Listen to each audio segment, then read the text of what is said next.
નમસ્કાર, 10 સુધીના તમામ સમાચારો સાથે હું છું જયેશ।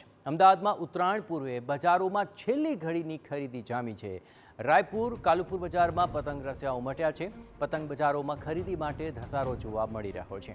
આપણે જણાવીએ કે સુરતની અંદર આ અને સાથોસાથ અમદાવાદ અને મોટા મેટ્રો સિટીની અંદર પતંગ ઉડાવતા પહેલા આજે ખરીદીનો માહોલ જોવા મળ્યો હતો।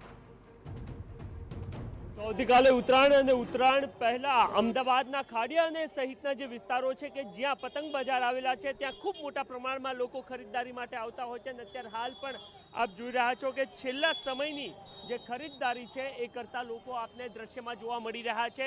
આજે મોડી રાત સુધી, અને આમ તો જે અમદાવાદી ભાષામાં વાત કરવામાં આવે તો કતલની રાત એવું પણ કહેતા હોય છે, કારણ કે અહીંયાથી ખરીદી કરીને જાય ત્યારબાદ આખી રાત પાંજરા બાંધવા અને એ સહિતની જે કામગીરી છે એ રહેતી હોય છે। કેટલાક ખરીદદારો ગ્રાહકો અહીંયા પહોંચ્યા છે, એમની સાથે વાતચીત કરીએ કે ક્યાંથી આવે છે।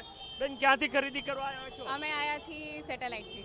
ઓકે, આ છેલ્લો દિવસ કેમ પસંદ કરતા હોય છો? આમ જનરલી કિન્યા બાંધીને બધી કામગીરી ખૂબ રહેતી હોય છે। બહુ સરસ હોય છે કામગીરી, પણ અત્યારે શોપિંગ કરવાની બી બહુ મજા આવે, ક્રાઉડ જોવાની મજા આવે, બધી નવી નવી વસ્તુનો અનુભવ લેવાની મજા આવે અને સારું છે। એમ બહુ સરસ મજાની બધા શોપિંગો કરે છે અને જોવા બી। આટલી બધી પતંગ લીધી છે, આખી રાત કિન્યા બાંધવામાં પૂરું થઈ જશે? હા, કિનિયર બાંધી લેવાની, ફૂલ મોજ કરવાની। ઓકે, પૂરું થઈ જશે આટલા બધા પતંગના? હા, 15 તારીખ લગી ચાલે। શું કહો છો? બીજા લૂંટવાના। તો એ પણ એક અમદાવાદી સ્વભાવ રહ્યો છે કે પતંગ ઉડીને આવે ત્યારબાદ એને લૂંટવું। દુકાનદારો પણ છે, એમની સાથે વાત। જનરલી શું કઈ આમ માઇન્ડસેટ રહેતો હોય છે? છેલ્લા દિવસે કેમ લોકો ખરીદારી પસંદ વધારે કરતા હોય છે? છેલ્લા દિવસે એવું હોય છે કે અલગ અલગ પ્રકારની વેરાયટીઝો નવી નવી મળતી હોય એવું લોકોની વિચારધારા હોય છે, અને માર્કેટમાં નવી નવી વસ્તુઓ છેલ્લા 3-4 દિવસમાં વધારે આવે એમ વિચારીને પબ્લિક ખરીદી કરવા માટે આવી રહી છે। ઓકે, ખરીદ કેટલા વાગ્યા સુધી ચાલતું હોય છે આમ જનરલી? આખી રાત માર્કેટ ચાલુ જ હોય છે, સવાર સુધી।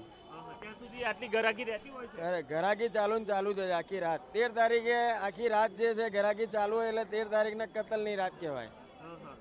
ઓકે, તો કરી કે 13 તારીખ એટલે કતલની રાત રહેતી હોય છે। ને અત્યારે હાલ આપ જોઈ રહ્યા છો કે કેવી રીતના અહીંયા ખાડિયા અને સહિતના વિસ્તારોમાં લોકો ખરીદદારી માટે ખૂબ મોટા પ્રમાણમાં પહોંચી રહ્યા છે, અને આજે મોડી રાત સુધી આ જ પ્રકારની ખરીદદારી અથવા તો આ જ પ્રકારે સમગ્ર બજારમાં ભીડ આપને જોવા મળશે। અને આવતીકાલે સવાર કે જ્યારે ઉત્તરાયણ હશે ત્યાં સુધી વહેલી સવાર સુધી લોકો ખરીદદારી માટે પહોંચતા હોય છે।